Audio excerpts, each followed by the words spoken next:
evening, a very warm welcome to this edition of Business at 9. Here on ET Now, I'm Vikram Oza and we're tracking the big buzzing headlines of the day. And yes, there is a new kid on the AI block. It goes by the name of Grok, and that's grabbing headlines. So as artificial intelligence continues to blur the line, as it were, between fact and fiction, now this chatbot, Elon Musk's chatbot called Grok, has found a new way to grab attention. It's using vulgar language, it's using cuss words, and there is an absolute revulsion to truth. And guess what? Supporters and critics of the government are using Grok to prove a point between them, which is further feeding on their biases to churn out some very pathetic and blatant untruths. So is this a deliberate strategy by Elon Musk to launch his product and make money? Will AI tools now become this arbiter of truth? Will it eventually affect voter behavior as well, as cronies of both the government and the opposition? They seem to be using it to set their narratives. To break this down, Kailash Adhikari is joining us. He's MD of Governance Now, and along with him, we have Sanjay Jha, author and former Congress spokesperson. Great to have you, gentlemen. Sanjay Jha, to you first. Grok has taken AI-driven discourse now to this new level. I was just telling our viewers, we are seeing the use of cuss words. There are controversial responses. There is outright misinformation, Sanjay Jha. So why is political discourse getting woven around this kind of artificial intelligence, which is spewing out so many untruths and language that is not appropriate? Vikram, a slight correction there. I don't completely agree with you. In fact, I think Grok is basically picking up data and facts as are published and available on the internet. But as an AI tool, I think it's causing a lot of grief to the right-wing ecosystem. Because what we have seen over the last 10 years, Vikram, you are aware of it, you can put it on your ET Now masthead if you like. India is called as the misinformation and disinformation capital of the world. Why is that? Why is India called as the misinformation and disinformation capital of the world? The reason is because there has been an orchestrated, deliberately calibrated, and a willful spread of fake news by the current dispensation and its supporters. And that's the reason why fake news is becoming one of the biggest threats to our democracy.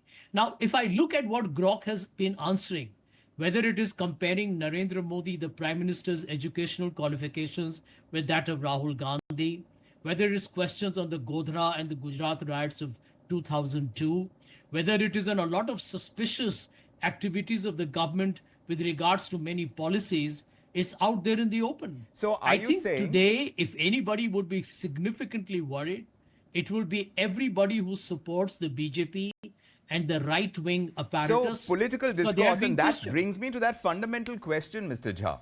So you're saying that whatever artificial intelligence is throwing up, you're using AI tools, and what it's throwing up are actual facts. Is that something that you're saying? Because for one reason, I can see how this works in your political discourse, because it is the opposition now raising fingers at the ruling dispensation on the basis of what artificial intelligence is throwing up. Did you need to wait for this, for these kind of statements to be made using an AI tool? Well, Vikram, let me tell you, you are a veteran. I have a lot of respect for you and the way you anchor your programs. But let me be blunt. Everyone and anyone who follows India's news business or news industry knows that since Mr. Modi became Prime Minister, the mainstream media has been treated like a lamestream media. You have a Prime Minister who hasn't given a single press conference for 11 years in a democracy. But what does that have to do with what artificial intelligence is throwing up?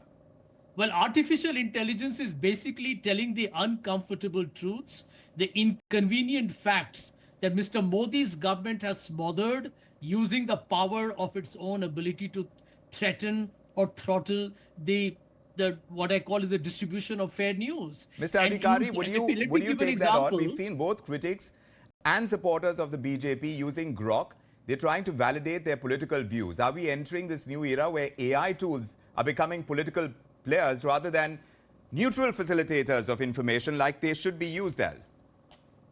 No, firstly, Vikram, I'd like to say that any AI tool, whether it's ChatGPT or whether it's the current Groks that we are talking about, at the end of the day, it is made by a human. Although artificial intelligence is driving it later on, but there are human minds behind it creating it.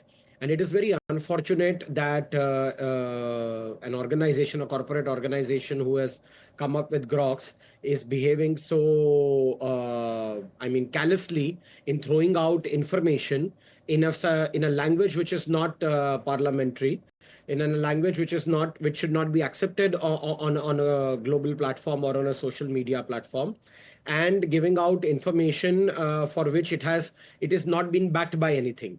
I've read certain articles where users have, and that too, especially of the opposition, are trying to use the Groks just to spread misinformation and trying their baseless attempt to target the government, which is falling flat on their faces because they are not able to back it with anything. So, I mean, whether it's as reports tell that it is owned by one of the wealthiest persons on this planet right now, Mr. Elon Musk, and it becomes a sort of a responsibility, a corporate social responsibility for the person at the helm of the affairs and at the company to see to it that whatever the artificial intelligence mechanism or the chat box is giving out information which is at the back end made by humans, then whatever information it is giving has to be correct, and it cannot use or communicate in such a language which is not a socially accepted language also. So But this firstly, is there is no legal that's sanctity to it. There is no authenticity to it. No one is there to back the data, nor has the organization or the founder of that organization come in support of that. So So that's how the big are the question, Indian isn't it, Mr. opposition Adhikari? parties? Who is responsible when AI spreads misinformation if it does? Should the companies, you're saying that the buck should stop with companies like X or what we knew as Twitter for a long time. Should they be held accountable? Is it up to users to separate fact from fiction? Sanjay Jha, you seem to not agree with anything that Mr. Adhikari is saying here. Not at all. I think it's laughable, right? I mean, can you imagine how rattled the people are that now they want to do an ED or a CBI or an income tax raid against poor old Grok? Let me give you an example. When Google's Gemini chatbot said that Mr. Modi comes very close to a fascist, the Indian government protested to Google. I mean, you can't be so ridiculous in terms of your authoritarian propensities. Now, here is the truth. The truth of the matter is that the AI is picking up data and facts as are largely prevalent based on what is seen as more source driven and legitimate assessment of what is being published over decades or whatever period of time. And it is therefore a summary of facts. Let's take the example of what they have said about Rahul Gandhi's qualifications. It is a true statement of fact. If they have questioned Mr. Modi, is because even today the courts are yet to decide whether Mr. Modi's certificate should be in the public domain or not. So you are actually now hearing certain truths that the But authoritarian Mr. regimes have Jha, tried very hard to suppress. Because Unfortunately for them, but Mr. the Jha, technology is a and I'll come to leveler. you, Mr. Adhikari, these responses are feeding off user biases. Would you concede that much? Which reinforces the echo chambers. Isn't AI deepening polarization in India's political landscape? And that really could reflect in voter behavior in the upcoming elections if it's entirely based on the biases that are put out there, which is what AI is sourcing from and presenting in a style that we're talking about. There are cuss words. It's the style that we also have a problem with. Vikram, is that question to me? Yes, Mr. Jha. Well, let me tell you, Vikram, in a very straightforward way. You know, I think my biggest worry is when the gentleman concerned on your program is suddenly talking about, certain irresponsible entities abroad. How convenient. This government is actually giving a red carpet to Elon Musk and his business. They're cutting duties for Tesla. Starlink is already coming to India. You had the IT minister actually tweeting and giving a big warm hug to Fair point. Elon Musk. When it does not suit them, then they are like, no, Elon Fair Musk is point. now Mr. going over Adhikari, the you want to top. take that on? How ridiculous is that? Take that on because, Mr. Adhikari, you did mention that the buck should stop with these organizations. What do you say to Mr. Jha's charge? Vikram, I'd like to firstly mention the way about what Twitter you said. Twitter is a different platform. It is a user-generated platform. It is a platform where an individual or an organization creates a particular account and shares his or her own views. As compared to that, a chat box is where there is an AI tool where you ask for certain information and that tool pushes certain information in a language which that tool is being designed for by a human. So there are two different Wrong. aspects. Let's not confuse Wrong. between X and the chat box. The parent company of both is same, firstly.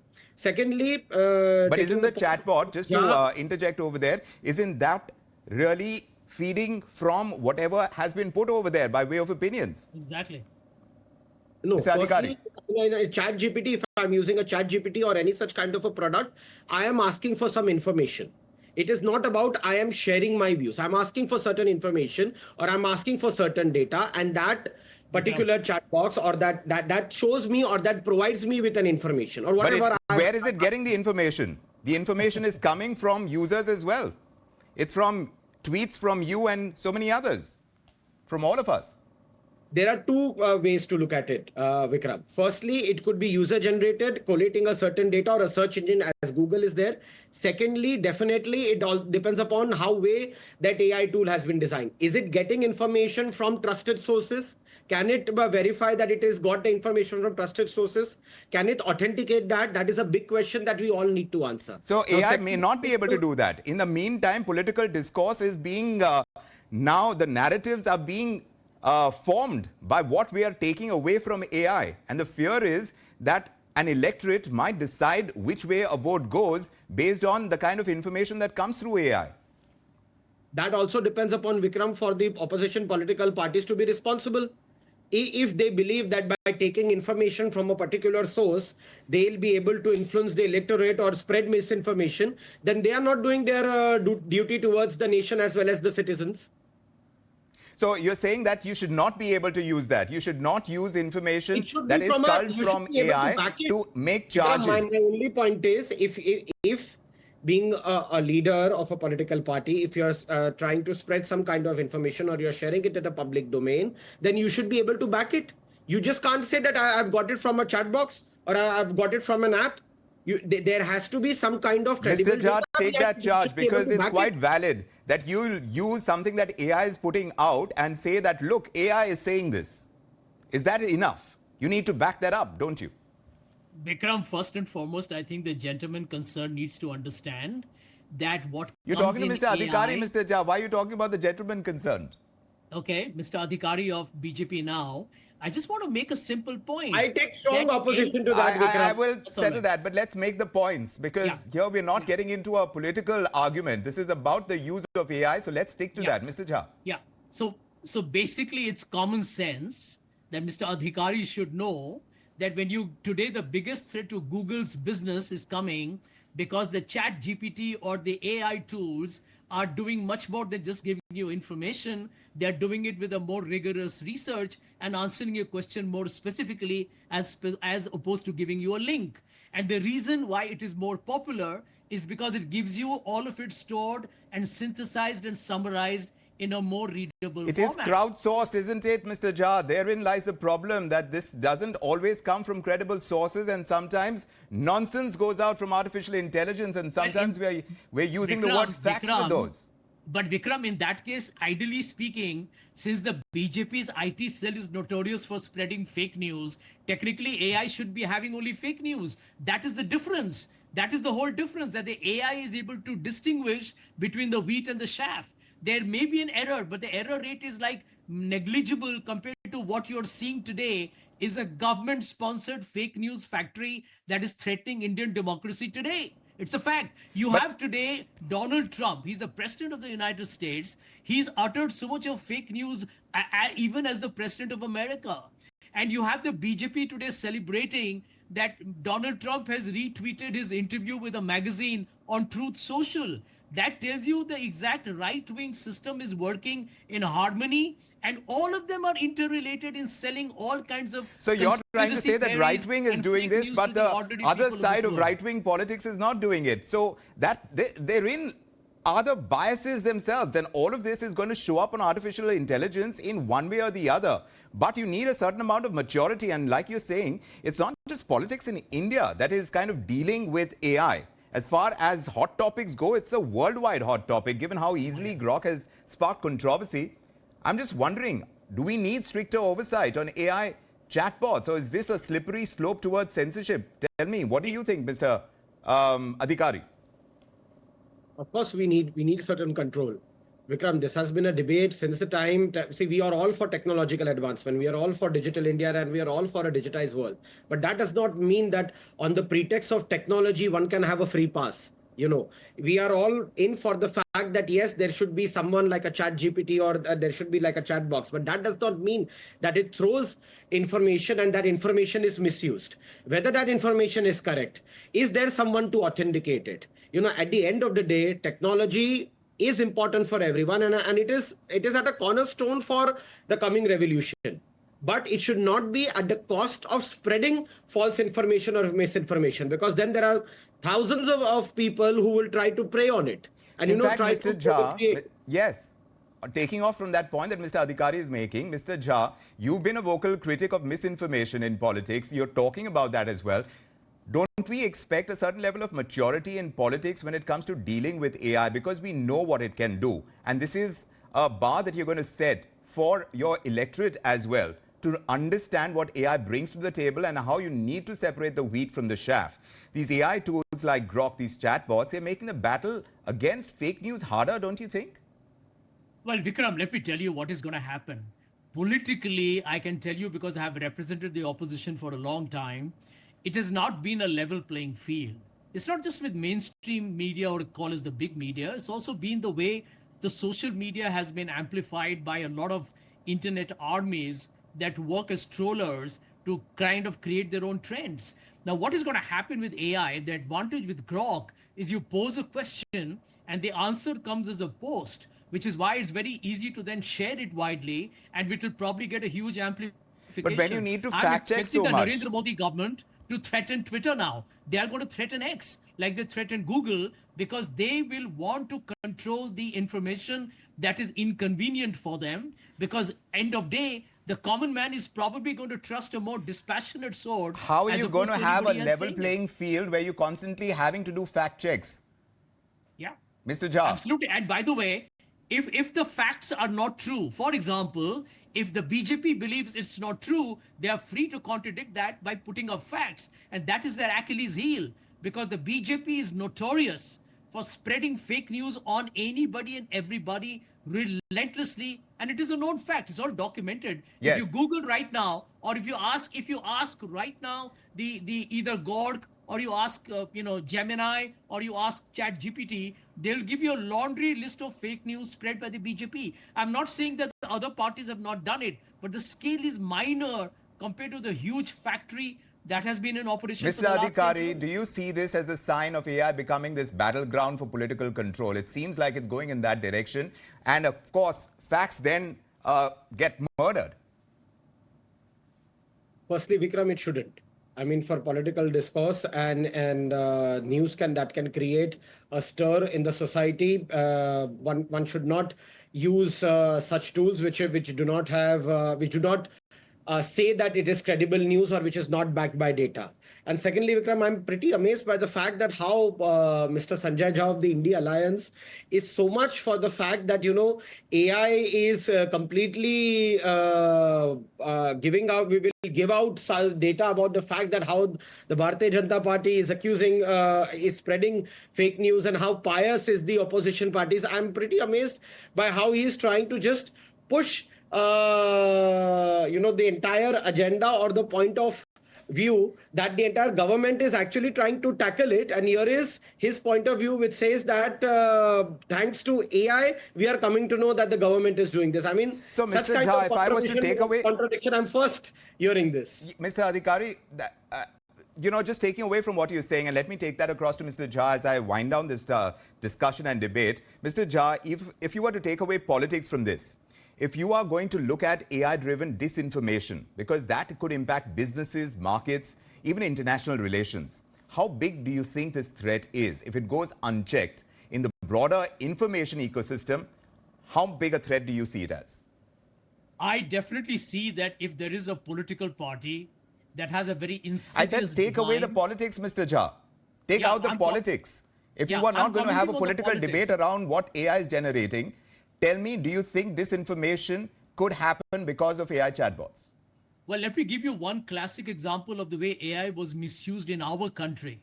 You remember the women wrestlers who were protesting against Brij Bhushan You're Singh? making it political again, sir. No, I'm just giving you a neutral example. The face was morphed, and it was made to appear that the women wrestlers were not complaining, but they were actually, kind of treating their entire protest as a party. So if a political party wants to abuse AI, it is a threat to democracy, and therefore, at the end of the day, it's the people who will have to be very discriminating. It's the people who will have to get more engaged and involved, because fake news But and don't the political AI leaders can have to amplify set the fake news. benchmark, Mr. Jha? And that's the important question I want to leave it as. Because we know that artificial intelligence isn't all going to be completely fact-checked. And we don't know where the buck stops yet. Something that India wants to be at the helm of. We will see exactly what kind of ecosystem we can create to be able to ensure that only facts go out. But that's a difficult prospect as of now, and countries are grappling with it. But at this point in time, when you see the use of AI in a way that is setting the political discourse, it isn't going to reflect well in how our democracy shapes up, and that is the fear. But Mr. Jha, Mr. Adhikari, thank you very much for joining us on this discussion on India tonight. This isn't the last we've heard of it. We will continue talking about it. We take a quick break as well on this edition of Business at 9. When we return, we talk about Maruti's price hike. Will sales hit